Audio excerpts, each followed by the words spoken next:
Ini seperti runner-up National Moot Court Competition Perhimpunan Advokat Indonesia atau PRADI. Dan tidak hanya itu, beliau juga merupakan award unggulan scholarship Kemdikbud 2020 sampai 2023. Selain itu, runner-up LKTI Hyundai 2022 Klinik Advokasi Hak Asasi Manusia Universitas Islam Indonesia. Winner of Article Writing Competition Faculty of Law Universitas Negeri Semarang. Author and presenter in the 5 of International Conference of Indonesia Legal Studies Faculty of Law Universitas Negeri Semarang. Winner of Simology National Essay Competition Faculty of Law UNISB. Best Paper National Student Conference Universitas Surabaya Law Fair. Best Presenter National Student Conference Universitas Surabaya Law Fair 2022. Dan tentunya prestasi-prestasi lainnya nih yang tidak bisa saya sebutkan satu persatu karena prestasi yang dimiliki narasumber kita kali ini sangat banyak sekali nih teman-teman semua. Nah, selain prestasi beliau yang sungguh banyak, beliau juga memiliki banyak publikasi. Di antaranya yaitu seperti Anti-Hoax Education for Rural Youth, Digital and Legal Literacy as Perspective, yang dipublikasikan pada Journal of Dedikasi Hukum. Selain itu juga terdapat Reconstruction of the Court Legal Culture in Civil Law Enforcement yang dipublikasikan pada Journal of Indonesia Legal Studies serta publikasi-publikasinya lainnya yang memang sangat-sangat wah banget nih teman-teman. Nah, keren banget gak sih narasumber kita kali ini? Mengingat beliau ini tuh punya banyak prestasi dan perlombaan yang memang telah diikuti. Cocok banget nih sama tema pelatihan kita kali ini, yaitu Deciphering the Enigma of Mastering the Competition. Kunci memenangkan kompetisi karya tulis ilmiah. Telah terhubung dengan kami, narasumber yang sangat hebat dan kami hormati. Selamat malam Kak Habib. Sebelumnya bagaimana Kak keadaan hari ini Kak?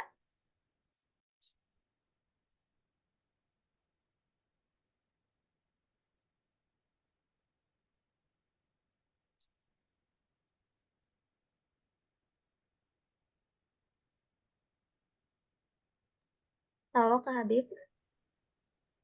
Apakah suara saya terdengar dengan jelas Kak Habib?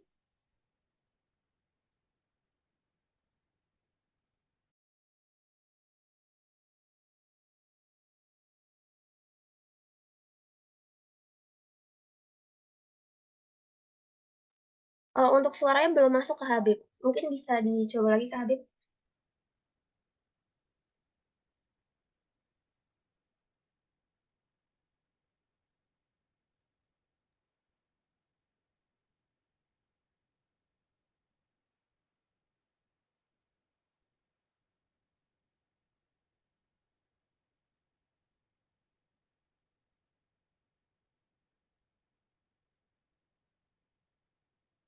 Belum Kak Habib.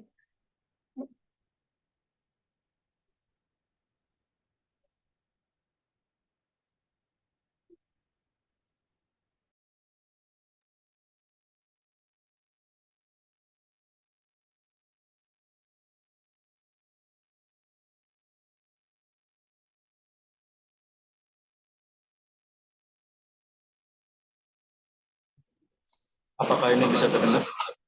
Nah, ini sudah masuk Kak Habib. Gimana Kak kabarnya Kak hari ini? Mohon maaf ya sebelumnya. Saya pakai mesin saja.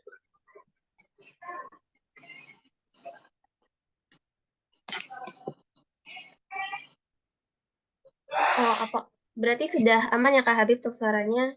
Berarti udah siap nih Kak untuk memberikan ilmu-ilmu serta pengalaman hebatnya kepada kami? Baik, sebelumnya mohon maaf ya teman-teman semua, Gilang, Syifa, Hanan, dan lain-lain. Karena ada satu dua hal di kantor tadi, jadinya saya terlambat.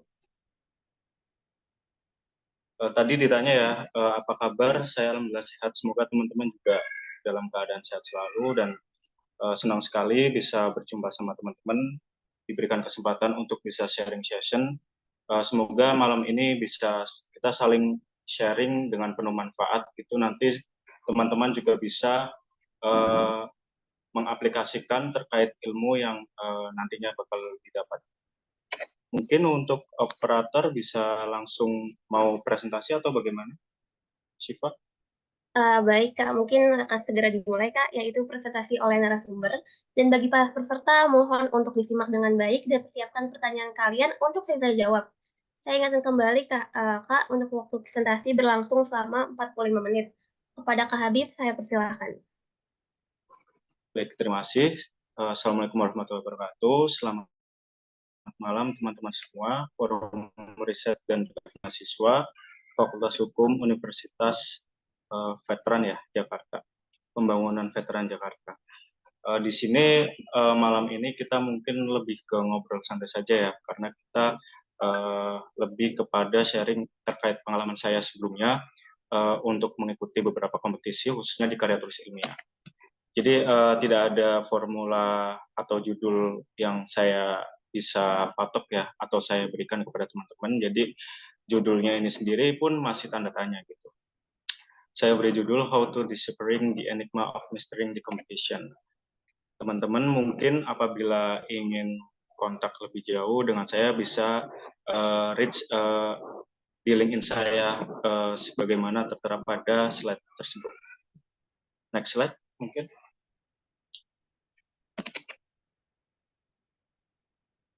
Nah, yang menjadi pertanyaan teman-teman atau table of contents dalam hal ini mungkin juga kemarin disampaikan dalam lampiran undangan adalah terkait 4 hal ini. Yang saya garis bawahi adalah get to know about scientific papers, kemudian bagaimana cara memulai untuk membuat scientific papers, dan bagaimana cara membuat legal analysis di dalamnya, seperti itu. Dan yang terakhir, apa kunci dari untuk membuat scientific papers ini menang dalam beberapa kompetisi yang nantinya akan teman-teman ikuti.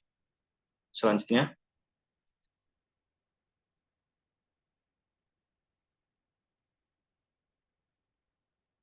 Kita perlu mengetahui terlebih dahulu terkait dengan scientific paper ini itu apa. Jadi karya tulis ilmiah itu dari beberapa sumber dan pendapat ahli yang saya dapatkan, kurang lebihnya saya menggarisbawahi adalah merupakan hasil dari kajian yang sistematis. Yang dalam hal ini tentunya menggunakan metode ilmiah, yang mana nantinya luarannya adalah untuk menjawab suatu permasalahan. Itu entah dalam bentuk gagasan, ide, maupun hal yang solutif, seperti itu. Selanjutnya, di dalam scientific paper ini atau karya tulis ilmiah, saya memiliki beberapa anatomi yang saya rangkum dari beberapa kompetisi maupun beberapa panduan publikasi. Dan pada dasarnya hampir sama, seperti itu. Secara universal, anatominya adalah seperti yang nantinya saya akan sampaikan. Yang pertama adalah judul. Nah, kalau kita berbicara tentang karya tulis ilmiah, itu untuk kompetisi, menurut saya judul ini harus benar-benar menarik. Dan paling tidak adalah up to date, seperti itu. Itu menjadi salah satu kunci juga untuk teman-teman bisa menjadi daya tarik dari tulisan maupun gagasan yang teman-teman bawakan atau tuliskan untuk kompetisi tersebut. Kemudian yang berikutnya itu ada abstrak. Abstrak ini seperti ringkasan yang sebenarnya berbeda dengan kesimpulan. Jadi abstrak biasanya memuat ketentuan, misal terdiri dari beberapa kata. Misal ada tidak boleh maksimal dari 250 kata atau 200 kata, atau antara 150 sampai 250. Jadi teman-teman harus benar-benar mengikuti panduan yang ada. Tapi pada dasarnya tidak semua panduan dalam kompetisi juga mengharuskan adanya abstrak. Jadi teman-teman bisa memakai ataupun tidak. Namun baiknya supaya lebih komprehensif dianjurkan untuk memakai abstrak, baik dalam bahasa Indonesia maupun dalam bahasa Inggris. Abstrak ini biasanya menjelaskan terkait garis besar latar belakang mengapa teman-teman mengambil gagasan ataupun ide yang teman-teman tuliskan itu. Kemudian yang berikutnya menjelaskan mengenai tujuan, kemudian metode ilmiah yang teman-teman gunakan, dan selain itu juga yang paling penting adalah isi dari pembahasan karya tulis teman-teman itu. Dan yang terakhir adalah dapat berupa simpulan dalam satu kalimat dan saran, seperti itu. Kemudian selain abstrak, dalam head of scientific papers ini biasanya ada namanya keyword. Jadi terdiri atas beberapa kata kunci. Biasanya tidak lebih dari 3 kata kunci, seperti itu. Kemudian main text consists of, jadi dalam teks scientific papers atau karya tulis ilmiah ini terdapat beberapa isian yang utama seperti introduction, kemudian metode, kemudian ada hal yang discussion atau result, dan yang terakhir adalah conclusion. Jadi kita akan bedah satu persatu ya dari main text ini. Yang pertama adalah introduction. Menurut saya terkait dengan introduction ini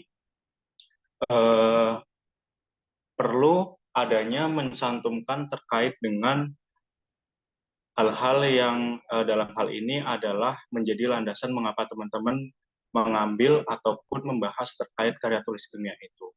Yang saya sebut biasanya adalah hal yang dilihat dari aspek filosofis, sosiologis, dan yuridis. Seperti itu.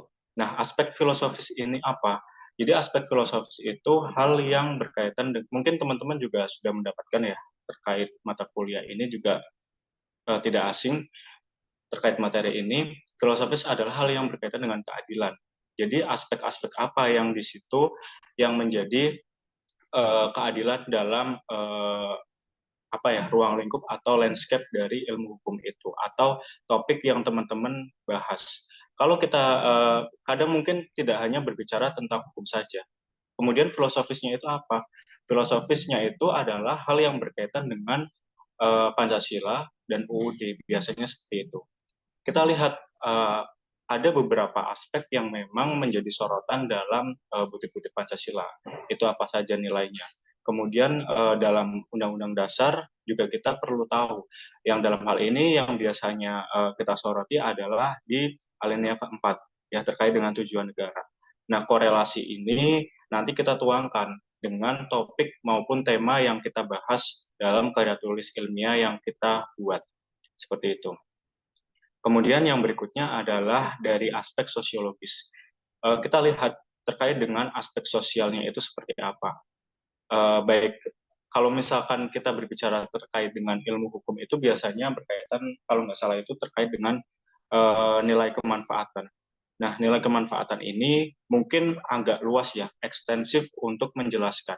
Jadi biasanya secara terperinci kita di situ juga menuangkan terkait hal-hal apa saja yang memang dalam kehidupan masyarakat ataupun kehidupan sosial itu terjadi. Itu akan menjadi sebuah fakta yang aktual tentunya. Kalau bisa, itu kita di situ sodorkan atau suguhkan data-data empirik atau data-data dari instansi pemerintah dan lain sebagainya, yang tentunya akurat. Jadi biasanya saya isi di aspek sosiologis itu terkait hal tersebut ya. Yang paling utama adalah data yang kita gunakan untuk memperkuat terkait dengan latar belakang atau introduction dari karya tulis ilmiah yang kita buat. Selanjutnya adalah aspek kepastian hukum ya, atau kita lihat dari sisi yuridisnya. Jadi aspek yuridis ini berkaitan dengan nilai kepastian hukum. Kita lihat bagaimana sih dunia seharusnya atau dasolen itu mengatur gitu. Peraturan perundang-undangan itu seperti apa gitu. Kemudian kita benturkan dengan hal yang senyatanya. Di situ nanti akan melihat celah-celah atau permasalahan hukum yang ada. Itu tentunya juga akan menjadi hal yang memperkuat alasan kita mengapa kita mengambil ide ataupun gagasan untuk menuliskan karya tulis ilmiah tersebut. Seperti itu. Nah, di situ kadang juga kita melihat bahwa dari sisi nilai aspek yuridis ini juga selain adanya mungkin gap ya antara dasolen dan dasen, di situ kita juga dapat melihat, oh ternyata ada celah hukum. Selain itu juga mungkin ada kekosongan hukum atau mungkin penerapan hukumnya tidak sesuai. Nah, di situ itu menurut saya dalam introduction itu perlu tiga aspek itu, filosofis, sosiologis, dan yuridis. Tapi teman-teman, apabila teman-teman ingin tulisan atau karya tulis ilmiah teman-teman ini lebih komprehensif dan lebih bagus, tentunya teman-teman dapat menambahkan yang namanya penelitian terdahulu atau yang sudah ada. Paling tidak 2, seperti itu. Jadi nanti akan kelihatan, oh iya ini memang sudah ada penelitian terdahulu nih. Di situ nanti akan, menurut saya, akan memunculkan perbedaan, bahkan novelty atau nilai kebaruan dari karya tulis teman-teman yang teman-teman buat. Gitu. Di situ juga ditonjolin terkait dengan ide ataupun gagasan yang teman-teman usulkan dalam karya tulis itu. Jadi akan menunjukkan terkait perbedaan, kebaruan, atau novelty dari karya tulis teman-teman dibandingkan dengan penelitian terdahulu. Kurang lebihnya seperti itu untuk introduction. Kemudian yang berikutnya adalah mungkin ya ada rumusan masalah. Jadi dibuatlah rumusan masalah. Itu misal teman-teman rumusan masalahnya 2. Nanti 2 poin itu juga akan di breakdown dibawa pada discussion dan conclusion. Biasanya seperti itu. Jadi misal rumusan masalah 2, jangan sampai buat discussion itu lebih dari 2, seperti itu. Atau conclusion juga lebih dari 2 poin. Karena kan itu nggak masuk akal. Rumusannya 2 kok itunya lebih. Karena itu nggak akan menjadi fokus dari penelitian kita. Seperti itu. Kemudian, kalaupun misalkan tidak ada ketentuan untuk menuliskan rumusan masalah, sebenarnya tidak ada permasalahan ya, teman-teman misalkan nggak menuliskan rumusan pun nggak apa-apa. Tapi rumusan biasanya juga harus based on atau relate dengan judul yang teman-teman bawakan, seperti itu. Berikutnya adalah metode. Jadi metode yang teman-teman ini boleh nanya nggak semester berapa sekarang rata-rata? Mungkin aku lebih hari dari kita sendiri ada yang semester 2, ada yang semester 4, semester 6. Oke, mungkin yang semester 6 udah dapat metode penelitian hukum ya? Udah Kak Habib. Kebetulan itu di semester 4 kita Oh, mengampu semester 4 mata sudah kuliah dapat tersebut. ya? Iya Kak Oke, Habib. jadi sudah nggak asing ya terkait metode penelitian hukum itu seperti apa, kemudian jenis-jenisnya yang kita tahu mungkin secara garis besar adalah ada yuridis normatif, kemudian ada sosiologis atau empiris seperti itu. Yang mana metode penelitian hukum ini juga menjadi hal yang penting. Mungkin banyak orang di mahasiswa hukum ya tentunya itu menganggap adalah hal yang sepele karena bisa aja nih kopas terkait metode penelitian hukum. Cuma menurut saya itu nggak bisa ya dikatakan demikian karena metode ini juga akan membawa nih arah kemana tulisan dari kita. Karena di dalam metode penelitian hukum juga ada terkait dengan jenis-jenis pendekatan. Misal yuridis normatif ada pendekatan melalui undang-undang, kemudian bisa juga pendekatan komparasi dan lain sebagainya. Itu kan perlu kita harus menghubungkan pendekatan-pendekatan itu dengan hal yang akan kita keluarkan atau kita tuliskan dalam karya tulis ilmiah seperti itu. Jadi jangan cuma template, oh iya saya menggunakan metode yuridis normatif, pengertiannya apa, kemudian pendekatannya A, B, C, udah gitu doang. Cuma menurut saya kita juga perlu menggali terkait hal apa sih yang menjadi atau memiliki keterhubungan antara metode yang kita gunakan dengan pembahasan yang akan kita bahas seperti itu. Tentunya misal tadi kita dalam latar belakang menggunakan data seperti itu, mungkin wawancara dan lain sebagainya, kita juga akan berpengaruh dengan metode penelitian yang kita gunakan. Misal lebih condong kepada empirical seperti itu. Kemudian yang berikutnya adalah result atau discussion ya. Jadi kayak yang tadi saya bilang, poin-poin ini juga apabila memang adanya rumusan masalah perlu diperhatikan. Misal rumusannya 2, juga poin-poin terkait result and discussion ini juga perlu 2 poin seperti itu, jangan sampai lebih. Baru terkait mungkin sub-sub per poin itu nanti bakal ada juga, itu nggak masalah. Tapi secara garis besar adalah kalaupun misal ada rumusan masalah, tentunya harus sesuai dengan rumusan masalah itu. Nah, di diskusi ini atau hasil penelitian, teman-teman tentunya secara garis besar, kalau boleh saya sampaikan adalah bisa menjelaskan terkait hal yang umum terlebih dahulu, baru ke khusus ataupun sebaliknya. Namun jangan sampai lupa, di sini adalah yang perlu teman-teman ingat, ketika teman-teman sudah menentukan suatu tema yang teman-teman ambil maupun topik, dan pembahasan apa yang teman-teman bakal angkat, jangan sampai melebihi terkait dengan hal itu. Jadi teman-teman harus terkait itu juga benar-benar harus ditonjolkan karena kita berbicara tentang karya tulis ilmiah untuk kompetisi ya. Di situ kalau bisa sesuai ini apa ini nama tagline atau jargon dari teman-teman ya, yang kritis, solutif, inovatif. Kalau bisa mengandung hal itulah, ketiga hal itu gitu. Karena biasanya sih hal yang dinilai dalam sebuah kompetisi itu adalah hal yang baru seperti itu dan hal yang up to date gitu. Nah, pada pembahasan ini perlu di situ ditonjolkan mengenai apa saja sih gagasan teman-teman dan kalau bisa secara sistematis, kemudian juga terperinci seperti itu.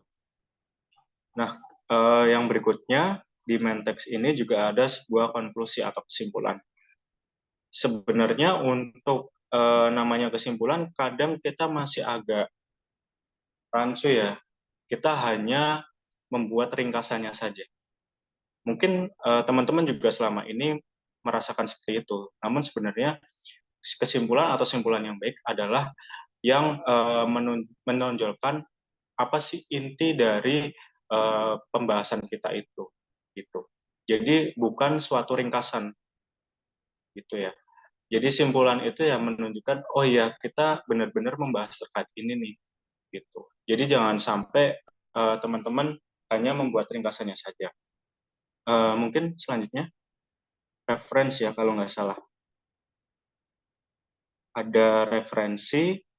Nah, referensi juga ini perlu diperhatikan. Biasanya ada ketentuan ya dari penyelenggara kalau kita berbicara tentang kompetisi. Untuk publikasi juga biasanya ada ketentuannya. Entah untuk footnote, body note, kemudian untuk daftar pustakanya juga menggunakan style apa, itu juga harus diperhatikan teman-teman. Kemudian untuk selain itu, referensi juga teman-teman harus benar-benar saya kasih saran adalah yang up to date. Biasanya untuk jurnal itu 5 tahun ke belakang.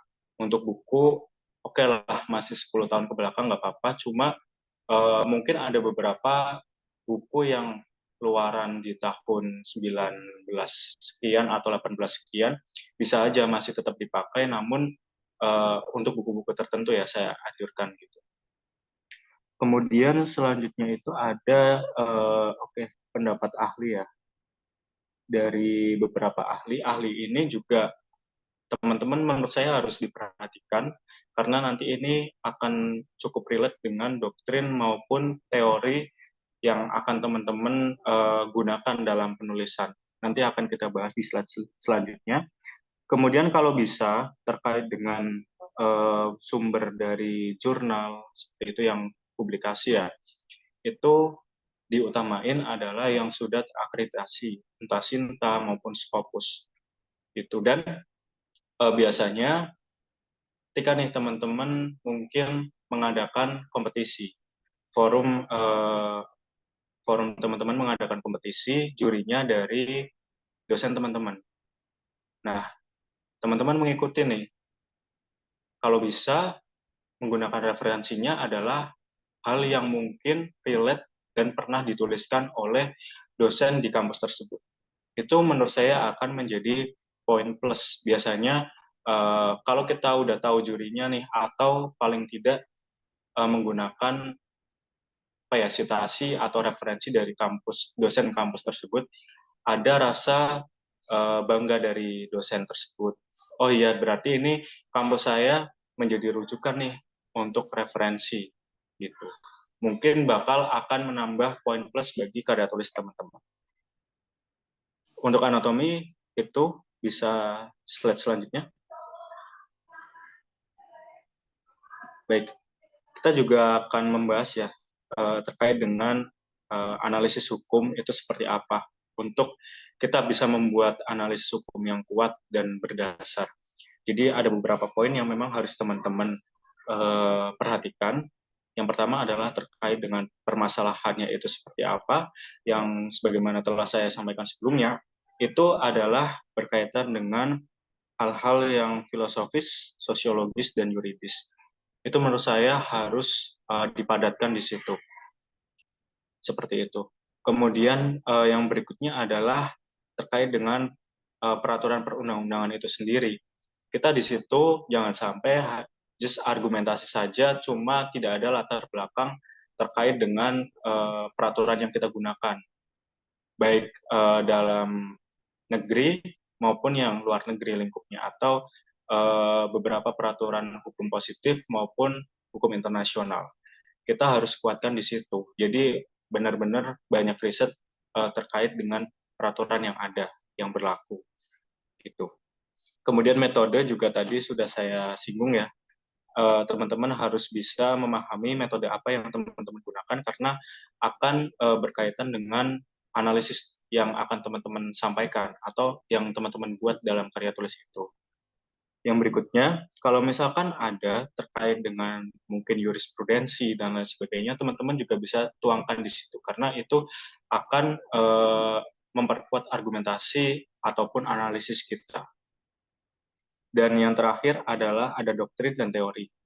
Jadi menurut saya teman-teman juga harus bisa membedakan antara doktrin dan teori itu seperti apa. Terkadang yang saya temui juga beberapa tulisan masih menganggap padahal itu menurut saya doktrin, namun bagi dia teori dalam tulisan itu. Jadi sebenarnya perbedaannya itu sebenarnya nggak terlalu jauh. Cuma menurut saya memang ada yang just pendapat hukum, namun itu sebenarnya ada juga yang teori. Jadi teman-teman harus membedakan keduanya gitu. Nah, di sini terkait dengan doktrin dan teori juga akan mempengaruhi terkait dengan penulisan teman-teman bawah gitu, yang akan teman-teman buat seperti itu. Mungkin selanjutnya, next slide bisa.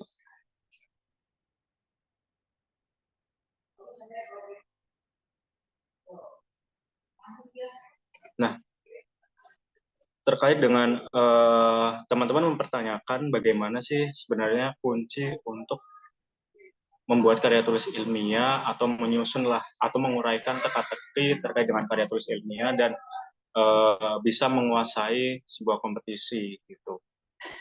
Ini beberapa hal yang menurut saya penting dan sebenarnya abstrak juga ya teman-teman karena perlu aksi juga dan perlu keberanian teman-teman untuk bisa mencoba gitu. Yang pertama ya tentunya banyak membaca karena dengan membaca menurut saya jadi banyak tahu akan beberapa hal. Semakin kita misal fokus terkait satu topik, satu pembahasan, teman-teman akan semakin banyak mengetahui, semakin banyak mendapatkan sumber maupun referensi terkait dengan hal itu. Dan itu akan memperkaya tulisan dari teman-teman. Jadi jangan sampai tulisan kita itu hanya sebatas fokus kepada satu atau dua referensi saja. Itu jadi biar perbanyak referensi yang teman-teman miliki. Karena menurut saya kalau dengan kita sudah semakin banyak tahu terkait dengan topik itu, semakin banyak tahu referensinya, kita juga akan menuangkan ke dalam karya tulis juga tidak akan bingung. Benar atau enggak teman-teman? Kadang kita menulis suka bingung, apa ya yang akan kita tulis gitu. Tapi ketika kita semakin banyak baca, poin-poin yang kita baca itu bisa kita tuliskan dalam tulisan kita. Tentunya yang berikutnya berkaitan dengan hal ini adalah research ya. Jadi kita tetap riset terkait dengan topik yang ada dan ini akan relate dengan membaca seperti itu. Analisis juga dan kita yang berikutnya adalah tuliskan apa yang memang menjadi gagasan atau ide, poin-poin apa yang sudah kita dapatkan dari referensi sebelumnya. Karena pengalaman saya misal baca beberapa jurnal internasional, nasional maupun dari buku-buku, tesis. Kita semakin banyak baca, kita juga kalau misalkan tidak menuliskan poin-poin apa yang kita dapatkan di situ, akan lupa dengan apa yang kita baca. Dan itu menurut saya manusiawi juga, maka dari itu harus ditulis terkait poin-poin apa yang kita dapatkan gitu. Jadi kita nanti akan enak buat mengurai keseluruhan karya tulis dari referensi yang telah kita baca. Yang berikutnya adalah ketika teman-teman sudah membuat karya tulis ilmiah ataupun sebelum membuat karya tulis ilmiah untuk kompetisi, setiap penyelenggara pasti punya ketentuannya atau pedomannya. Jadi teman-teman harus benar-benar patuh mengikuti ketentuan itu. Jadi teman-teman itu mindset-nya adalah jangan sampai punya pikiran, punya saya idenya udah bagus nih, ya udah saya tulis pokoknya sesuai yang saya mau aja gitu. Ide bagus, cuma pasti ada penilaian tersendiri terkait dengan struktur kepenulisan atau sistematika kepenulisan kita. Kita juga harus perhatikan terkait itu dan sedetail mungkin. Bahkan sebelum masuk atau menulis, kadang ada beberapa lomba juga yang memperhatikan terkait dengan syarat atau berkas administrasi kita gitu. Itu teman-teman juga harus diperhatikan terkait itu karena akan mempengaruhi terkait penilaian dari karya tulis ilmiah yang teman-teman buat. Yang berikutnya adalah novelty atau nilai kebaruan. Ini menjadi penting. Biasanya bagaimana sih cara untuk mendapatkan hal yang baru atau novelty? Ya dari tadi, poin pertama adalah ketika kita banyak membaca. Kita misal udah tahu nih terkait satu fokus. Kita semakin banyak membaca, tentunya kita akan banyak tahu terkait beberapa referensi terkait dengan topik itu. Nah, di situ kita gunakan kemampuan berpikir kita untuk bisa menemukan gagasan atau nilai hal baru. Karena pasti di setiap penelitian itu ada hal yang kurang di situ, makanya kalau nanti teman-teman sudah mempelajari ya terkait dengan penelitian hukum atau penulisan skripsi gitu, itu ada namanya identifikasi masalah dan fokus penelitian di situ yang akan menjadi pembatas terkait dengan karya tulis itu. Nah, teman-teman di situ harus tahu karena pasti dalam satu permasalahan itu, dalam satu karya tulis itu kadang tidak menjawab semua permasalahan yang ada. Nah, teman-teman harus bisa memodifikasi maupun menciptakan nilai baru dari penelitian yang sudah ada sebelumnya. Kemudian yang berikutnya adalah terkait dengan proofread ya. Jadi kalaupun teman-teman sudah membuat karya tulis ilmiah tersebut, menurut saya ini juga paling penting. Jadi teman-teman menulis secara keseluruhan terlebih dahulu terkait dengan karya tulis teman-teman yang sudah teman-teman buat. Kemudian teman-teman bisa mengecek kembali, misal dari segi typo, kemudian sistematika penulisannya udah sesuai atau belum, dan lain sebagainya. Itu perlu sekali menurut saya. Tapi jangan ketika teman-teman nulis satu paragraf, dibaca ulang, satu paragraf dibaca ulang. Itu menurut saya nggak efektif dan efisien ya terkait hal tersebut. Itu. Kemudian dari sisi comply atau kepatuhan, ini berkaitan dengan kita harus megang dan menyesuaikan ketentuan dan pedoman yang ada karena kita berbicara tentang kompetisi pasti memiliki aspek-aspek penilaian di hal-hal tersebut gitu. Jadi kita harus mengikuti ketentuan yang ada. Kemudian yang berikutnya yang paling penting juga adalah ketika kita kompetisi itu ada beberapa penyelenggara not only menilai berdasarkan pada teks atau naskah yang kita buat. Jadi kadang ada yang namanya presentasi. Jadi teman-teman itu harus prepare terkait hal itu juga karena persentase untuk penilaian teks dan untuk penilaian presentasi juga kadang berapa persen itu kan berbeda-beda. Teman-teman harus bisa memformulasikan hal itu juga. Jadi teman-teman harus prepare penyampaiannya itu seperti apa, kemudian dari sisi mungkin membuat materi presentasi yang menarik, ketepatan waktu, dalam penyampaian misal ada berapa menit ditentukan, itu teman-teman juga harus bisa menyesuaikan ketentuan itu gitu. Dan dari segi manner itu juga perlu karena juri juga memperhatikan itu. Dan yang paling penting biasanya kalau yang saya lakukan adalah ketika sebelum presentasi untuk kompetisi ya, selain materi, kita juga harus siap penguasaan materi-materi ataupun karya tulis yang bakal kita sampaikan. Kita benar-benar harus prepare terkait itu.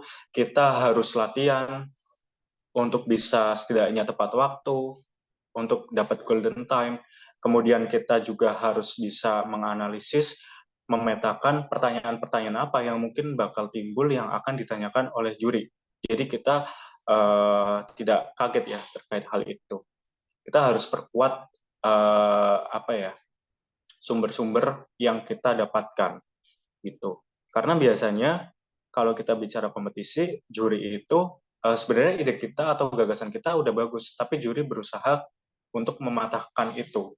Jadi kita harus benar-benar state bagaimana sih gagasan ini itu bisa membawa kemanfaatan, bahkan keadilan, atau hal yang inovatif, dan lain sebagainya, yang berkaitan tentang hukum tentunya, itu bakal tercapai. Kita harus bisa menyampaikan itu dan bisa influence, meyakinkan juri itu, gagasan kita itu bisa applicable gitu, jadi bisa diterapkan.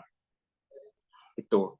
Kemudian referensi juga tadi yang seperti saya sampaikan, harus memperhatikan misal jurnal itu dari jurnal terakreditasi, kemudian buku-buku juga tahunnya itu harus diperhatikan, dari bukunya siapa itu juga harus diperhatikan gitu. Berikutnya adalah, ini mengapa saya menuliskan komparasi, karena untuk mendapatkan ide maupun nilai kebaruan selain dari kita membaca ya, kita kan membaca lingkupnya luas. Kalau saya biasanya melakukan penelitian itu melihat hal apa nih yang tidak ada di Indonesia, namun itu sudah diterapkan atau sudah ada atau menjadi hal yang wacana bagi negara-negara luar, terutama negara maju. Gitu. Kita lihat beberapa peraturan hukum yang memang mungkin belum ada di Indonesia, tapi ternyata di luar itu udah ada, dan itu secara praktek membawa manfaat baik buat masyarakat gitu. Secara praktek mencapai Tritunggal tujuan hukum misalnya untuk keadilan, kemanfaatan, dan kepastian. Itu bisa kita adopt di Indonesia atau transplantasi di Indonesia atau bisa kita modifikasi buat Indonesia gitu. Saya biasanya melihat seperti itu. Mungkin agak bakal susah untuk mencari referensi maupun sumber, namun saya percaya teman-teman di sini juga di forum ini tentu sering melakukan penelitian maupun penulisan, jadi sudah agaknya lebih paham dan gampang untuk bisa mencari referensi, terutama dari luar atau jurnal internasional gitu. Dan yang paling penting adalah niat sih teman-teman. Jadi percuma teman-teman sudah mengetahui banyak hal, punya ide bagus, tapi teman-teman nggak ada niat untuk menuliskan dalam sebuah karya tulis ilmiah maupun ikut kompetisi, itu sama saja gitu. Karena seperti halnya kita bicara kekayaan intelektual ya, itu kan bakal muncul ketika udah ada wujud. Seperti itu ya, kurang lebihnya teman-teman. Paling nggak kalau misal kita ngomong nih ke orang lain, aku punya ide ini nih, punya gagasan ini, tapi teman-teman nggak mewujudkan itu. Nah, ide itu bisa dicuri sama orang lain. Itu kan sayang ya teman-teman kalau kayak gitu.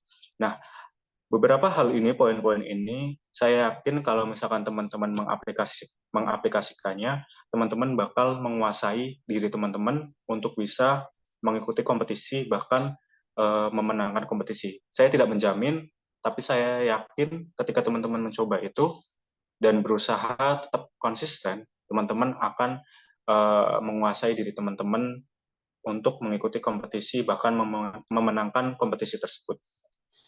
Selanjutnya,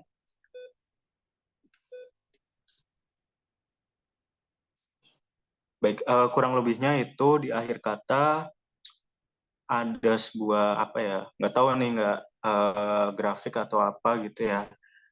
Kalau teman-teman sekarang mungkin atau sebelumnya teman-teman ada keinginan untuk belajar terkait penulisan maupun penelitian itu ataupun analisis hukum untuk membuat analisis hukum gitu. Tapi ketika teman-teman malam ini ikut, teman-teman sudah tahu dong, atau dalam hal ini adalah di posisi grafik yang ketiga. Jadi ada peningkatan tuh dari sisi teman-teman, ada growth atau improvement dari teman-teman. Nah, yang perlu teman-teman lakukan untuk berikutnya adalah teman-teman harus bisa berani memulai. Ketika teman-teman sudah tahu, teman-teman harus berani memulai, berani aja dulu untuk bisa membuat karya tulis ilmiah, bahkan untuk mengikuti kompetisi. Nah, ketika teman-teman sudah mencapai di titik itu, even teman-teman nanti gagal maupun berhasil, teman-teman harus konsisten, harus benar-benar konsis terhadap apa yang teman-teman lakukan. Dalam hal ini adalah melakukan penelitian atau membuat karya tulis ilmiah untuk kompetisi misalnya. Di situ teman-teman bakal menemukan, menurut saya, akan menemukan formula bagaimana teman-teman menuliskan suatu karya ilmiah yang akan sering memenangkan suatu kompetisi. Saya yakin pasti teman-teman akan menemukan formula itu gitu. Ketika teman-teman sudah terbiasa dan berani untuk memulai. Demikian yang bisa saya sampaikan. Kurang lebihnya saya mohon maaf. Terima kasih. Assalamualaikum warahmatullahi wabarakatuh. Waalaikumsalam warahmatullahi wabarakatuh. Sebelumnya terima kasih banyak Kak Habib atas pemaparan yang sangat-sangat luar biasa ini nih Kak. Bagi saya pribadi ini sangat-sangat insightful sekali gitu Kak. Dan dapat menjadi bahan acuan saya dan teman-teman lain nih Kak untuk kita mau ikut kompetisi karya tulis ilmiah. Nah, teman-teman, setelah kita mendengar pemaparan yang disampaikan oleh Kak Habib, pasti timbul nih pertanyaan-pertanyaan lebih lanjut terkait kompetisi karya tulis ilmiah. Maka dari itu, sesi tanya jawab ini akan saya buka untuk para peserta. Jadi, apabila teman-teman ingin bertanya, silahkan raise hand atau ajukan pertanyaan di kolom chat apabila terdapat kendala untuk menanyakan pertanyaannya. Dipersilakan teman-teman.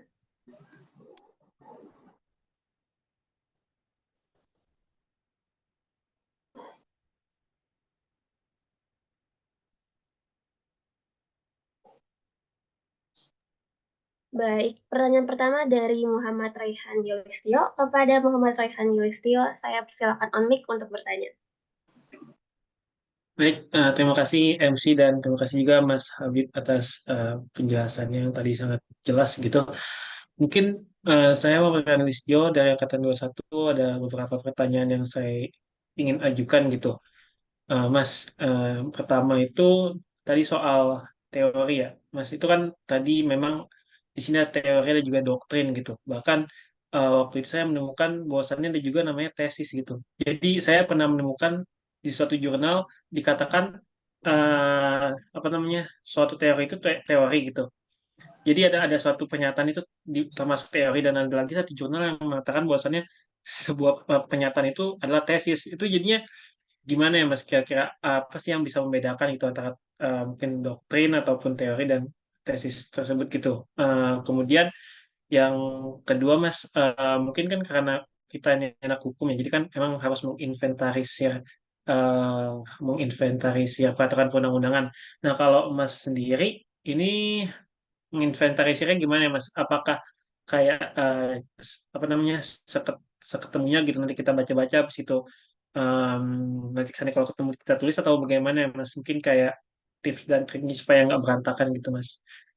Dan mungkin yang mungkin agak banyak ya satu lagi mungkin MC seandainya kalau memang data yang kita ingin cari tidak ketemu di misalkan internet apakah perlu dilakukan wawancara gitu Mas. Atau sebelumnya Mas mungkin udah pernah melakukan wawancara pada penelitiannya apa belum gitu Mas dan apa kendalanya gitu Mas. Mungkin itu sih Mas tanya. Wah, bagus banget nih Kak pertanyaannya. Kepada Kak Habib mungkin dipersilakan untuk langsung menjawab Kak. Baik, yang pertama terkait membedakan teori dan doktrin. Sebenarnya memang agak sulit juga karena saya juga baru mengetahui hal itu di pertengahan perkuliahan gitu ya. Jadi mungkin semester berapa ya? Semester 4-an gitu. Karena selama ini juga kita tahu, kita tahunya adalah doktrin itu mungkin teori gitu. Misal banyak yang memakai doktrin perlindungan hukum seolah-olah dikatakan sebagai teori perlindungan hukum. Nah, biasanya saya ini berdasarkan pengalaman saya saja dan sepengetahuan saya saja ya teman-teman. Jadi untuk mengetahui kita harus mengetahui antara doktrin dan teori adalah kita harus tahu nih induk dari pendapat dulu, pendapat ahli atau doktrin itu dulu. Itu apa sebenarnya? Induknya itu apa sih? Gitu. Teman-teman mungkin dapat filsafat hukum atau enggak di kuliah? Mungkin bisa Izin, dijawab izin ya. menjawab ke Habib, kita dapat di semester 6 untuk filsafat hukum sendiri. Oke, filsafat hukum atau mungkin sosiologi hukum atau apa yang memang menurut saya materi-materi hukum atau mata kuliah hukum yang berkaitan erat dengan teori-teori gitu. Nah, di situ teman-teman harus tahu yang namanya induk dari pendapat. Dan menurut saya, induk dari pendapat hukum itu biasanya adalah disampaikan oleh ahli-ahli yang benar-benar sudah lama. Misal ada Hobbes, ada John Locke, kemudian dan lain sebagainya, itu biasanya dia mengemukakan terkait dengan induk dari sebuah pendapat. Nah, induk itu menurut saya itu menjadi suatu teori. Karena kalau kita mungkin sekilas tahu saja, teori merupakan pendapat atau analisis. Tapi nggak semua pendapat atau doktrin itu bisa dikatakan sebagai teori, gitu loh teman-teman.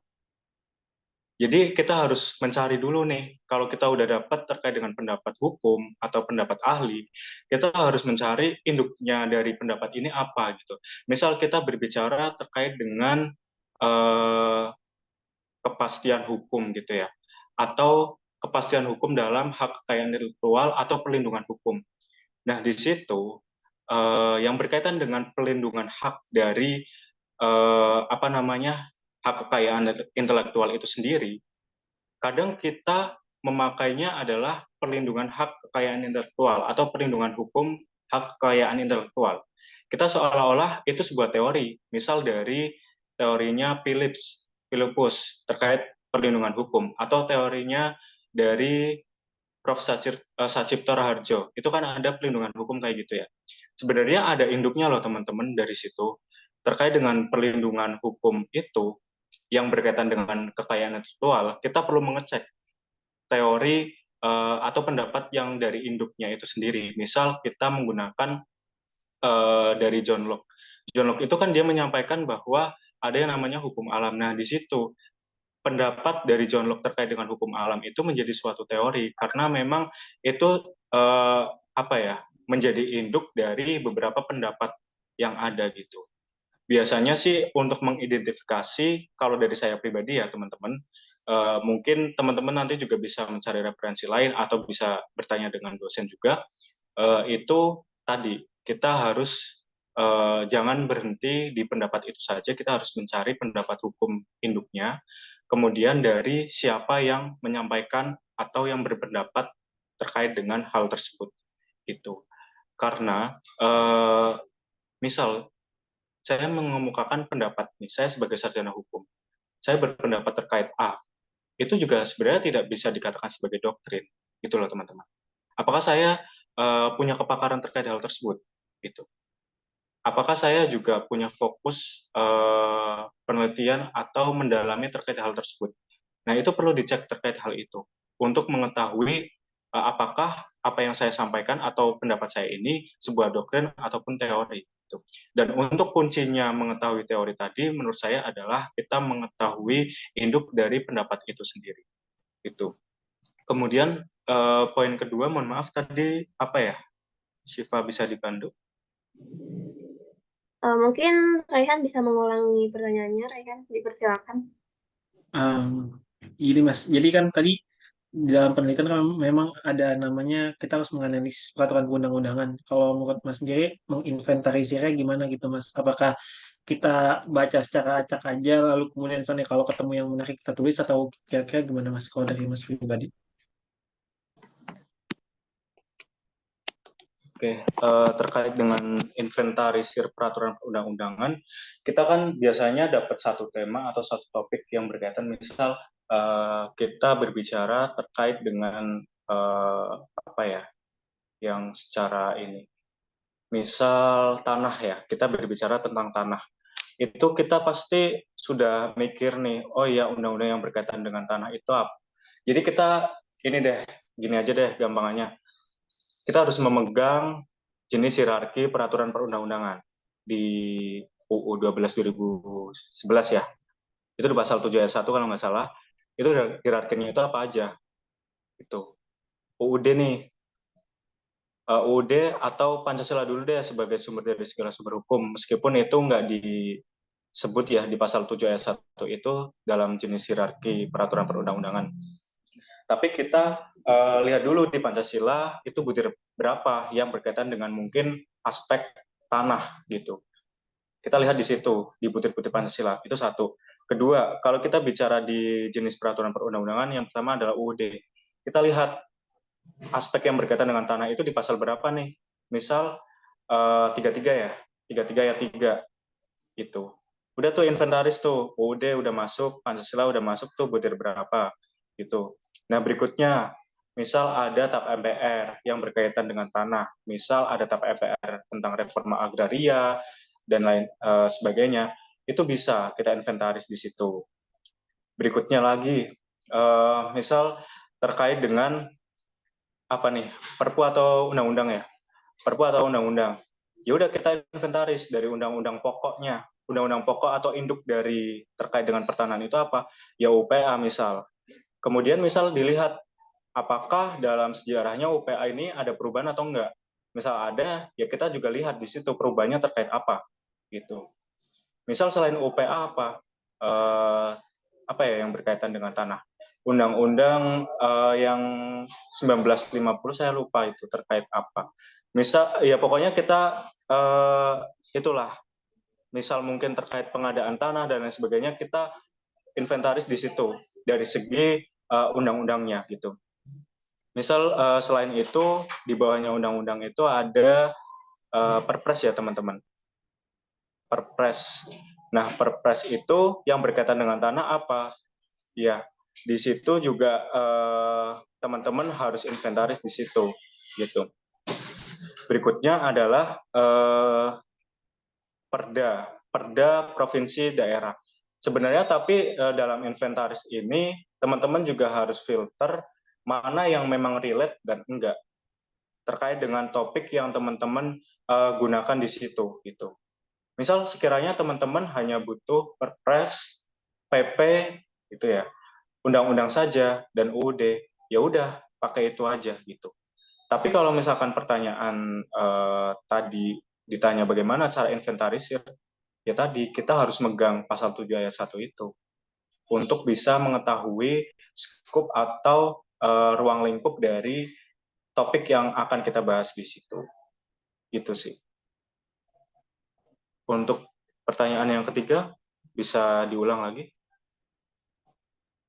Semisal datanya nggak ada gitu Mas di internet gitu. Itu Mas pernah ngelakuin wawancara gitu Mas. Pernah ngelakuin wawancara nggak? Dan itu apa aja kayak yang ditanyain gitu Mas kalau dari Mas pribadi?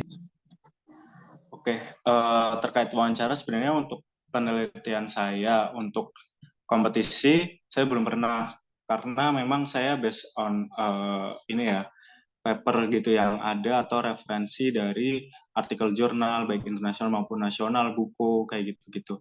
Kalau pertanyaan wawancara, saya ada dulu skripsi saya itu sempat wawancara ke instansi. Ya kita prepare, kita melakukan observasi di situ gitu. Instansi yang akan kita wawancara itu atau lembaga yang akan kita wawancara. Kita observasi dulu, kemudian sekiranya itu relate nggak sih? Itu menurut kalian memegang peranan terbesar nggak di topik yang akan kalian ambil gitu? Kalau misalkan iya memegang peranan yang besar dalam topik yang akan kalian ambil, ya udah kalian take action, kalian melakukan wawancara di situ. Uh, Mekanismenya seperti apa? Ya just ini sih kalau saya biasanya ya nyari di webnya untuk narah hubung atau kenalan dari mana seperti itu. Nanti mengirimkan surat terkait wawancara itu. Dan jangan lupa teman-teman juga membuat daftar pertanyaan. Daftar pertanyaan teman-teman dapatkan itu ketika sudah sedikit banyaknya sudah membaca terkait dengan topik yang akan teman-teman buat dalam karya tulis itu. Jadi jangan sampai dibuat ya udah ngalir aja nanti wawancara gitu seadanya. Jangan sampai. Jadi harus ditargetin beberapa poin yang sekiranya teman-teman butuhkan di situ untuk mendapatkan data.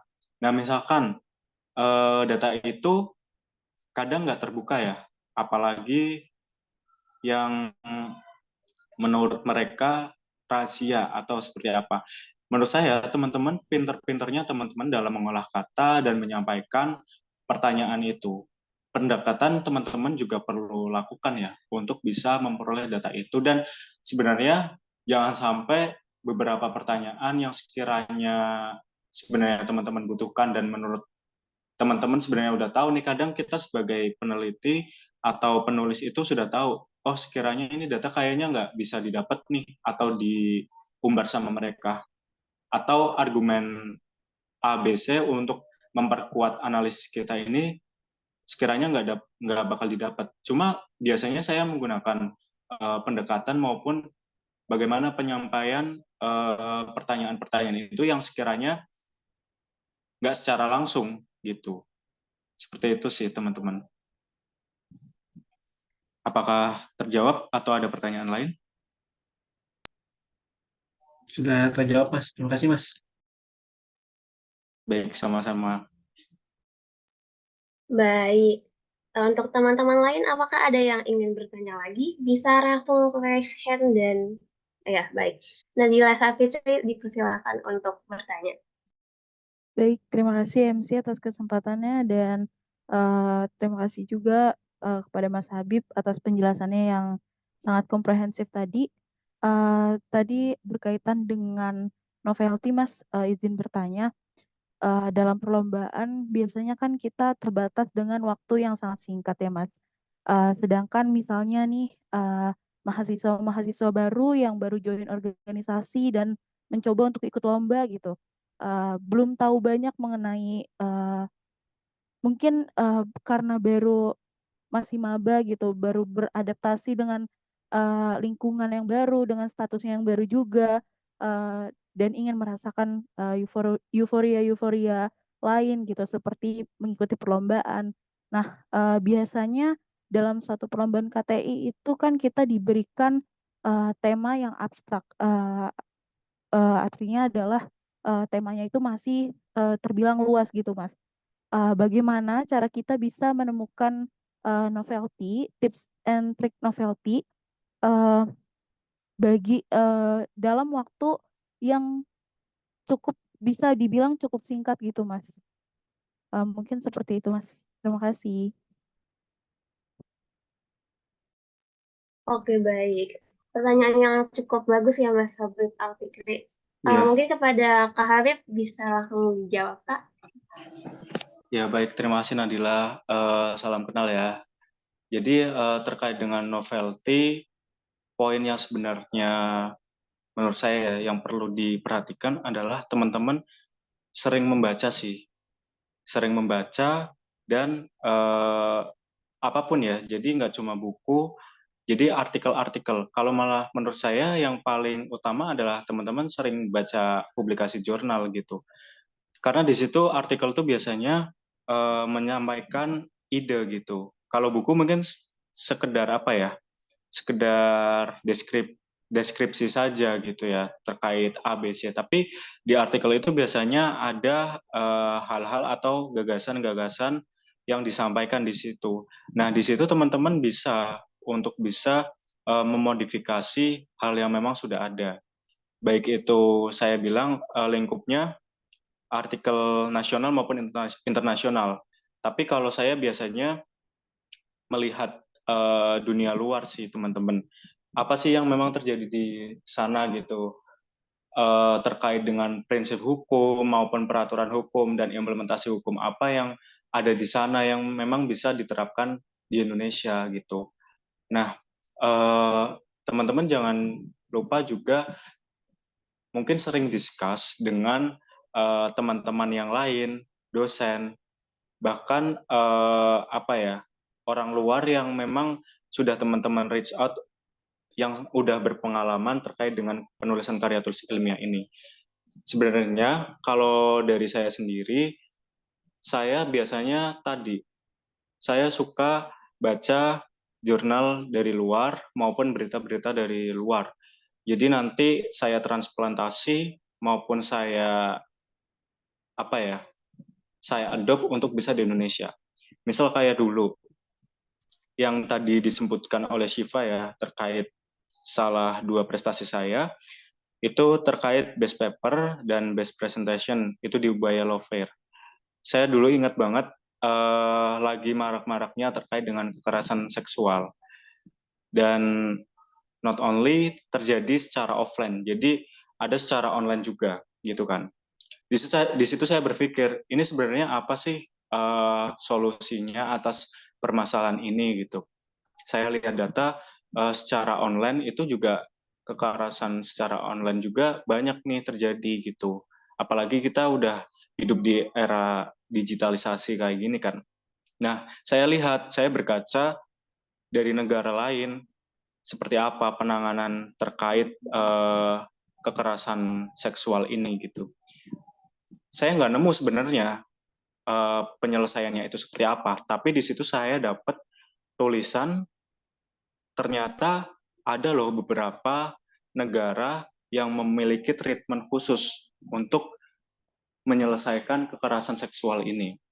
Nah, caranya itu apa? Misal saya lihat di Kanada. Kanada itu ternyata dia memiliki pengadilan khusus menangani KDRT. Itu sebenarnya nggak terlalu apa ya nyinggung banget terkait dengan kekerasan seksual. Cuma saya jadi berpikir kenapa ya saya nggak membuat pengadilan khusus untuk menyelesaikan ini? Karena dengan data yang ada, ini juga hal yang urgent buat diselesaikan gitu. Sedangkan di Indonesia juga belum ada terkait itu. Nah, di situ saya muncul, oh iya, muncul sebuah modifikasi, muncul sebuah inovasi yang bisa diterapkan di Indonesia. Nah, di situ untuk memperkuat, bagaimana? Memperkuatnya adalah dengan data. Misal, banyaknya kekerasan seksual di Indonesia. Gitu. Kemudian, kalau kita lihat, kenapa sih repot-repot banget buat pengadilan khusus untuk penyelesaian ini? Yaitu perlu karena dalam tindak pidana ini merupakan hal yang apa ya komprehensif untuk bisa diselesaikan gitu. Salah satunya penyelesaian terkait ini gitu melalui pengadilan khusus untuk menyelesaikan kekerasan seksual. Kemudian itu kan ada hal yang apa ya berbeda ya mungkin dari tulisan sebelumnya atau praktek yang ada di luar negeri gitu. Praktek yang ada di luar negeri kan pengadilan khusus KDRT. Tapi yang aku gagas adalah di sini pengadilan khusus kekerasan seksual. Nah makanya tadi saya beberapa kali singgung metode itu perlu. Salah satunya adalah perbandingan hukum di situ atau komparasi dari negara lain. Seperti itu. Jadi kita perbanyak baca, menurut saya ya, pendapat saya adalah perbanyak baca referensi dari luar yang setidaknya bagus untuk bisa diterapkan di Indonesia. Terutama mungkin hal-hal yang berkaitan dengan hukum lingkungan, kemudian ada terkait dengan hukum bisnis, hukum tanah juga bisa, apalagi yang berkaitan dengan hukum dan teknologi. Itu bisa kita menggunakan beberapa referensi dari luar. Kalau misal kita susah, bagaimana cari referensinya? Ya tadi, pakai salah satu bagian dari karya tulis dalam anatomi tadi, yaitu kata kunci. Kita nyari sumbernya, misal entah di Google Scholar, atau Publish and Paris, atau jurnal-jurnal internasional, platformnya yang masing-masing mungkin sudah ada. Kita cari kata kunci apa yang bakal kita cari atau topik yang akan kita ikuti dalam suatu perlombaan gitu. Jadi nanti di situ kan muncul beberapa referensi. Ya udah kita baca. Kalaupun misal kita kesusahan lagi nih, kita gampang deh cari misal topiknya yang lagi dibahas adalah terkait dengan tadi ya misal hukum kekerasan seksual. Kita cari aja beritanya pakai bahasa Inggris. Sekiranya mana sih negara yang penanganannya hukum kekerasan seksual, tindak pidana kekerasan seksual ini baik. Kita cari negara mana saja. Nah, di situ kita baru cari apa sih aspek hukum yang mereka terapin di situ gitu. Yang setidaknya buat Indonesia itu bisa. Di situ itulah main metode yang namanya perbandingan hukum gitu. Kita juga bisa menyampaikan hal inovatif berdasarkan modifikasi maupun transplantasi dan adopsi atas beberapa praktek yang sudah terjadi di luar itu. Mungkin hal lain, saya juga pernah skripsi saya itu kemarin terkait dengan penyelesaian sengketa secara online. Bagaimana sih praktek di Indonesia? Ternyata di BANI maupun di Labs SJK itu belum pure secara peraturannya itu berdasarkan pada prinsip dan hukum internasional ya.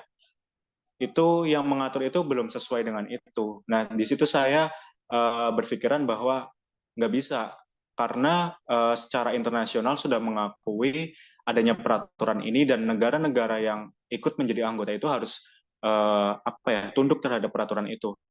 Ya udah dari situ saya tahu bahwa perlu adanya implementasi dari penyelesaian sengketa secara online itu berdasarkan prinsip dan peraturan itu. Ya udah itu bisa diadopsi buat Indonesia untuk bisa melakukan pembangunan hukum seperti itu.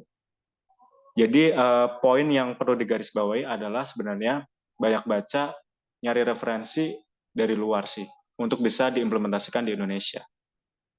Seperti itu. Oke, terima kasih banyak Mas atas jawabannya. Sama-sama, Nabila. Baik, terima kasih Kak Habib atas jawabannya. Untuk teman-teman lain, apakah masih ada yang ingin bertanya? Silahkan raise hand, teman-teman. Oke, baik. Untuk Gilang Gunawan, dipersilakan untuk opening. Oke, baik. Terima kasih Syifa atas kesempatannya. Juga terima kasih Kak Habib atas materinya yang sangat bermanfaat. Saya izin bertanya, Mas, terutama terkait dengan teori ya, karena kan dalam perlombaan biasanya atau khususnya dalam KTI kita biasanya menggunakan teori, tapi teori ini kadang jadi bumerang gitu. Ketika biasakan dewan juri yang background-nya akademisi kadang paham betul gitu sama teori yang kita gunakan. Jadi ketika presentasi teori-teori tadi mungkin kita salah memahaminya atau kita salah menggunakannya. Jadi dewan juri tersebut terus mempertanyakan mengenai teori yang kita gunakan. Nah, pertanyaan saya, bagaimana ya Mas cara kita untuk mengantisipasi hal tersebut agar kita bisa menginterpretasikan teori itu secara baik dan tepat, serta ada nggak sih Mas kayak minimal teori yang digunakan dalam suatu karya tulis ilmiah, dan biasanya teori ini apakah hanya digunakan dalam pembahasan atau di latar belakang pun tidak masalah. Itu pertama terkait dengan teori. Kemudian yang kedua, biasanya di lomba final atau ketika kita masuk ke final, itu kan kita mempersiapkan atau mempetakan pertanyaan apa yang kiranya nanti muncul dan akan dipertanyakan oleh dewan juri. Dan kadang dalam proses itu kita juga menemukan kekurangan-kekurangan dari karya tulis ilmiah yang kita tulis, begitu Mas. Nah, gimana ya tipsnya agar nanti ketika kita presentasi semua kekurangan itu bisa kita perbaiki tanpa merubah karya tulis ilmiah yang sudah kita tulis gitu Mas. Mungkin itu sih dua pertanyaan yang saya sampaikan. Terima kasih banyak Mas Habib, mohon dijawab. Baik, terima kasih atas pertanyaannya, Gilang. Mungkin bisa langsung dijawab ke Habib. Baik, terima kasih Gilang, salam kenal ya. Terkait yang pertama, sebenarnya memang kita sebagai mahasiswa hukum juga belum sepenuhnya memahami juga ya, kadang belum memahami dan masih menerka-nerka terkait teori yang kita gunakan. Jadi yang kayak tadi saya sampaikan, antara topik dengan teori yang kita gunakan, yang pertama harus relate terlebih dahulu. Gitu. Paling nggak kita harus tahu induk dari pendapat itu apa. Itu satu. Kedua, yang kadang mungkin kita masih ragu ya, ini benar nggak ya menggunakan teori ini. Saya sering sih teman-teman, ketika saya sudah ikut beberapa kali lomba juga, saya sering discuss ya sama entah dosen maupun senior yang menjadi mentor kita gitu. Jadi setidaknya kadang kita buntu dengan pikiran kita sendiri atau ragu dengan apa yang telah kita analisis. Nah, di situ kadang kita mendapatkan pencerahan ya dari situ, dari orang yang menurut kita sudah apa ya, lebih expert di situ melalui dosen maupun mentor untuk bisa meyakinkan ini tuh teori yang kita gunakan itu sudah benar gitu. Dan menurut saya, ketika kita sudah mengetahui teori induk dari suatu pendapat yang tadi kita gunakan, itu di situ bakal tahu, bakal kelihatan jelas bahwa itu lebih relate seperti itu. Jadi kita yakin aja menggunakan teori itu. Saya beberapa kali juga, bahkan nggak cuma karya tulis ilmiah, ketika saya debat ada dewan juri yang menyampaikan, bahkan saya tidak suka teori ini. Gitu.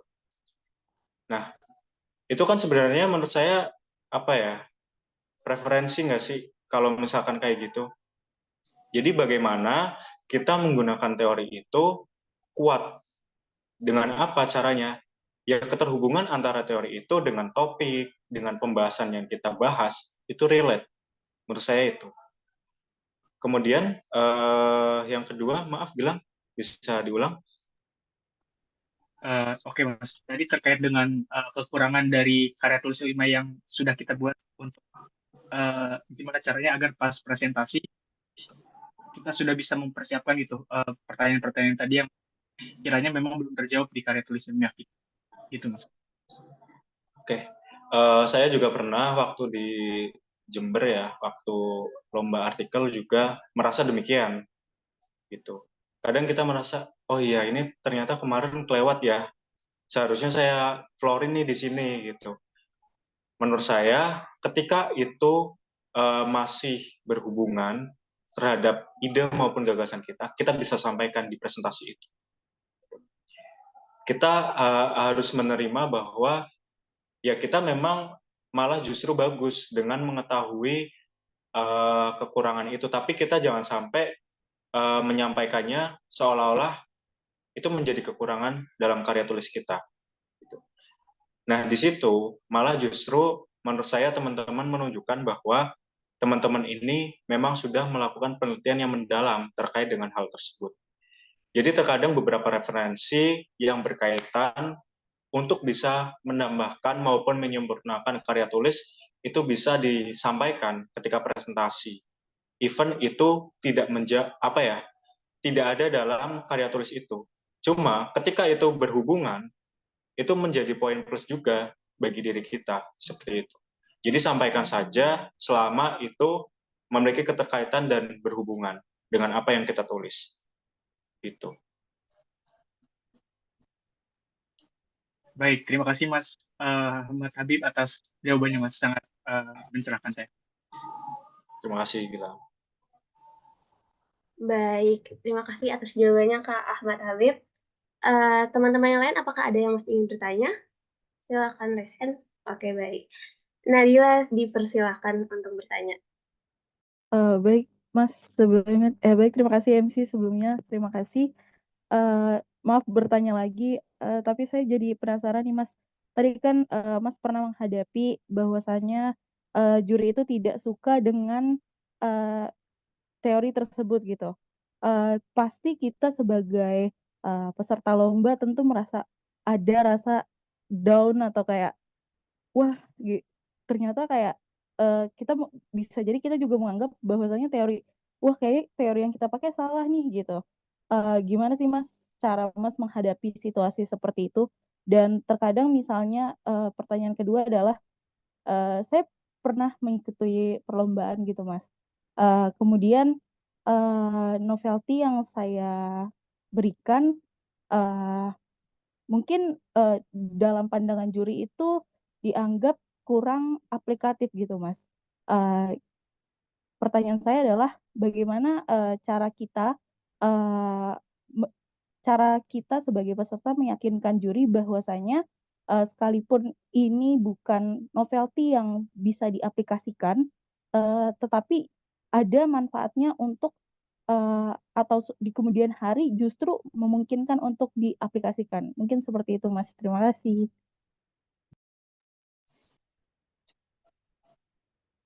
Baik, saya langsung jawab ya, Siva ya. Baik, Kak, dipersilakan.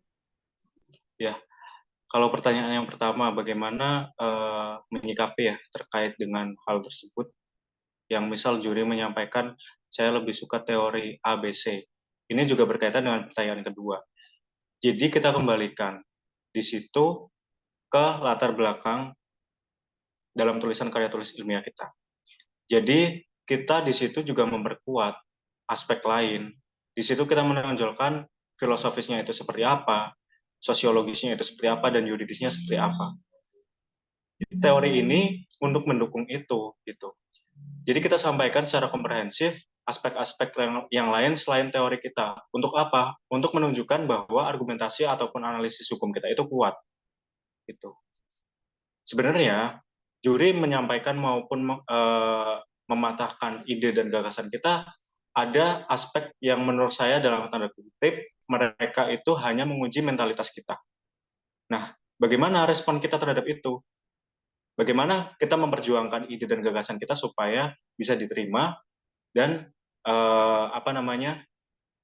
kita yakin kalau kita itu gagasannya maupun ide itu bagus. Ya berdasarkan tadi jawaban kita yang mendasari apa yang tertulis dalam introduction, aspek filosofis, sosiologis, dan yuridis. Kita benar-benar harus fokus dan menekankan hal itu kepada juri, supaya juri ini juga paham bahwa oh iya ternyata memang nggak bisa hanya dilihat dari satu hal saja atau dari sisi teorinya saja, tapi ada aspek-aspek yang lain di situ. Kita tunjukkan filosofisnya untuk keadilannya itu apa, atau untuk mencapai tujuan negaranya itu apa, atau sesuai dengan Pancasilanya itu apa. Kita tunjukkan di situ juga terkait dengan kemanfaatannya itu apa, gitu. Kita tunjukkan untuk kepastian hukumnya apa. Di situ menurut saya akan membantu teman-teman untuk bisa menginfluence dan meyakinkan juri. Seperti itu sih.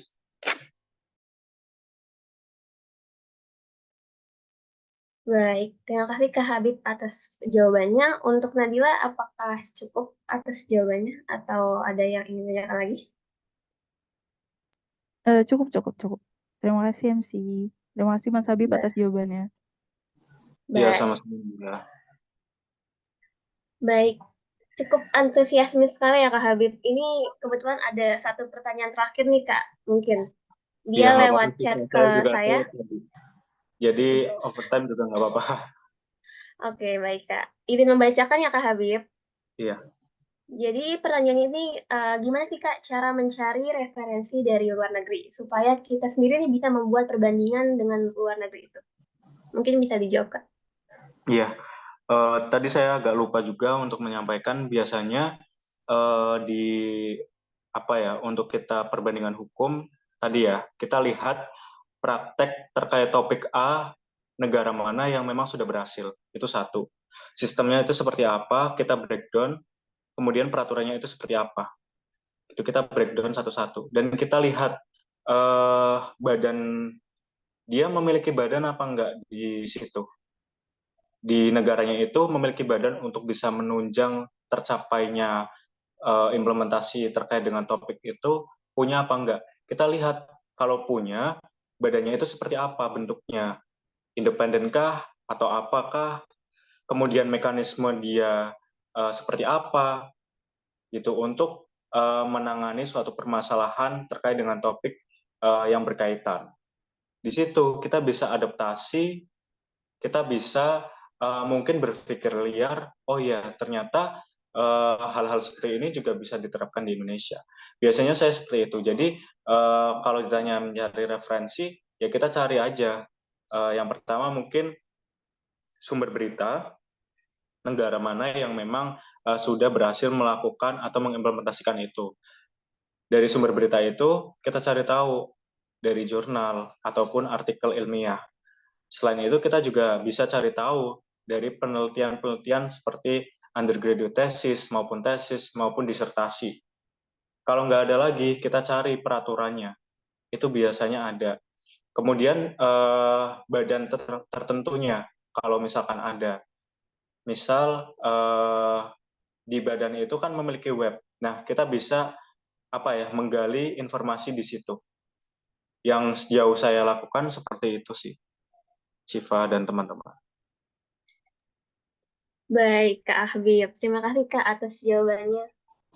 Mungkin karena hubungan telah tersampaikan pertanyaan terakhir, maka telah berakhirnya nih, Kak, sesi tanya jawab pada malam ini. Kemudian, izinkan saya nih, Kak, untuk memberikan kesimpulan terkait pemaparan yang telah disampaikan oleh Kak Habib. Jadi, dari pemaparan Kak Habib yang telah disampaikan, saya mendapatkan beberapa poin nih, Kak. Yang pertama, yang sering di-highlight nih, Kak, terkait banyak membaca. Banyak membaca ini akan semakin banyak sumber dan referensi buat tulisan kita. Dan ketika kita sudah atau sebelum membuat karya tulis ilmiah, tentu kita harus mematuhi ketentuan dari si penyelenggara sedetail mungkin. Kita juga harus memperhatikan novelty dan nilai kebaharuan yang didapatkan dari membaca tersebut. Menciptakan nilai baru bisa dari memodifikasi penelitian sebelumnya. Dan terkait presentasi, bisa juga kita prepare dari segi penyampaian, ketepatan waktu, materi, kemudian manner. Perkuat juga gagasan yang akan kita sampaikan agar meyakinkan. Dan terkait referensi, itu kita harus update, dianjurkan 5 tahun terbelakang, dan untuk jurnal atau mungkin buku, bisa 10 tahun terakhir. Dan tips mengambil referensi citasi dosen dari kampus, juga harus kita komparasi nih, Kak, dengan suatu hal yang berguna dan mendapatkan kebaharuan. Dan tadi juga Kak Habib udah menjawab nih beberapa pertanyaan teman-teman yang sangat bagus-bagus pertanyaannya, dan mungkin agak banyak ya Mas Habib ya. Dan tentunya jawaban dari Kak Habib juga sangat bagus dan insightful sekali ya teman-teman semua. Dan sebelum kita menutup acara pada malam hari ini, apakah sekiranya Kak Habib bersedia untuk menyampaikan 1 atau 2 patah kata sebagai closing statement Kak di penghujung acara malam ini? Baik, sebelumnya izin koreksi, mungkin tadi terkait jurnal minimal 5 tahun, maksimal 5 tahun, untuk buku 10 tahun. Biasanya seperti itu ya teman-teman. Kemudian untuk closing statement dari saya, ketika teman-teman sudah ada keinginan, menurut saya teman-teman masuk ke dalam forum ini sudah ada keinginan untuk bisa mendalami terkait dengan penulisan dan penelitian karya tulis ilmiah. Jadi jangan berhenti di situ saja. Ketika sudah memiliki keinginan, teman-teman juga pasti memiliki pengetahuan terkait itu. Ketika sudah memiliki pengetahuan, teman-teman harus berani untuk memulai, berani untuk bisa membuat karya tulis ilmiah dan untuk bisa dikompetisikan. Jadi saya ingat dari beberapa senior yang mahasiswa berprestasi juga, banyak dari mereka juga sebelum mengalami keberhasilan, mereka puluhan kali mengalami kegagalan terlebih dahulu. Tapi di situ mereka tetap konsisten, mereka resilience buat selalu fokus dan berani mencoba untuk kompetisi. Hingga mereka menemukan formula tersendiri untuk bisa tahu bagaimana membuat karya tulis ilmiah secara baik, bahkan bisa memenangkan kompetisi tersebut. Jadi yang paling yang perlu saya garis bawahi dan teman-teman harus lakukan adalah berani mencoba. Teman-teman mungkin bakal takut ya, bagaimana nih kompetisi, saya juga nggak pernah tahu, saya malas baca, saya takut nanti ketika bertemu lawan maupun dewan juri, coba aja dulu gitu. Kalau misalkan kalah, ya udah nggak apa-apa. Dulu saya menerapkan self reward dan self punishment. Ketika saya menang lomba, ya udah saya bakal melakukan reward apa aja buat aku gitu. Ketika saya kalah, ya punishment-nya adalah saya harus ikut lomba lagi gitu. Mungkin bisa diterapkan di teman-teman juga. Karena nggak ada salahnya juga ikut lomba juga jadi portofolio teman-teman selain magang ya, untuk bisa bekerja di perusahaan maupun karir teman-teman ke depannya. Karena itu akan dinilai oleh atasan teman-teman ketika memiliki portofolio tersebut. Kurang lebihnya itu. Terima kasih Syifa.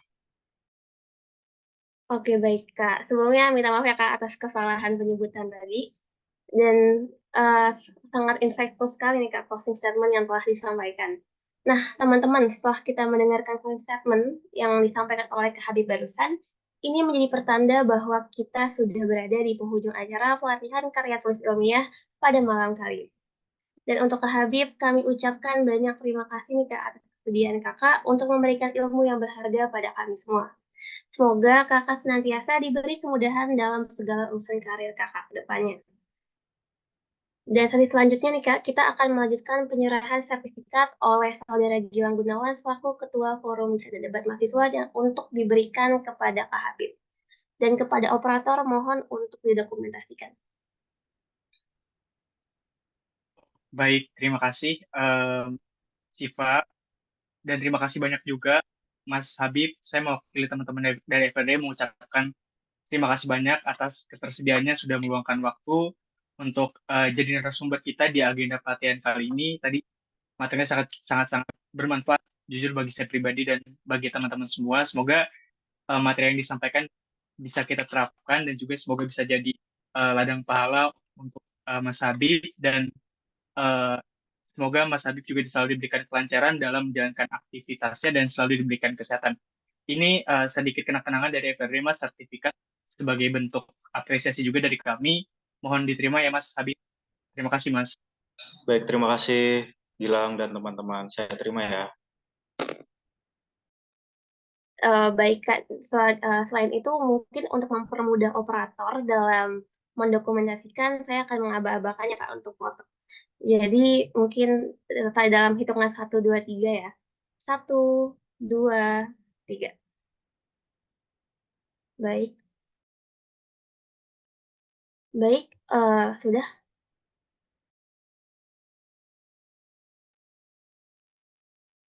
Baik. Sebelum ditutup, kami mohon izin Kak untuk melakukan sesi foto bersama terlebih dahulu. Dan bagi teman-teman yang belum on cam, dipersilakan untuk langsung on cam ya teman-teman. Dan kepada operator mungkin dipersilahkan. Dan untuk mempermudah, maka saya akan mengaba-abakannya ya. Mungkin slide pertama terlebih dahulu. 1, 2, 3. Slide selanjutnya. 1, 2, 3. Baik. Dengan telah selesainya sesi foto bersama pada malam hari ini, maka berakhir pula nih acara kita pada malam ini.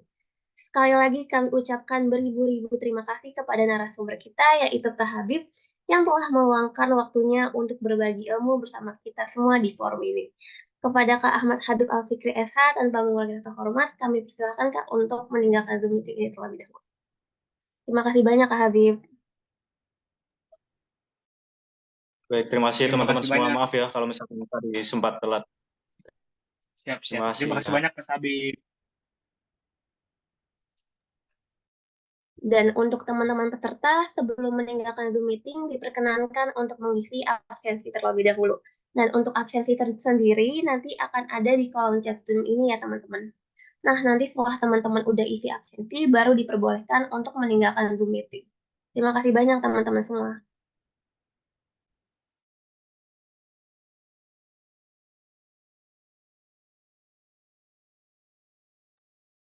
Oke, baik. Itu terkait dengan isi absensi, udah bisa diisi ya teman-teman. Dan saya sebagai MC pamit undur diri. Terima kasih.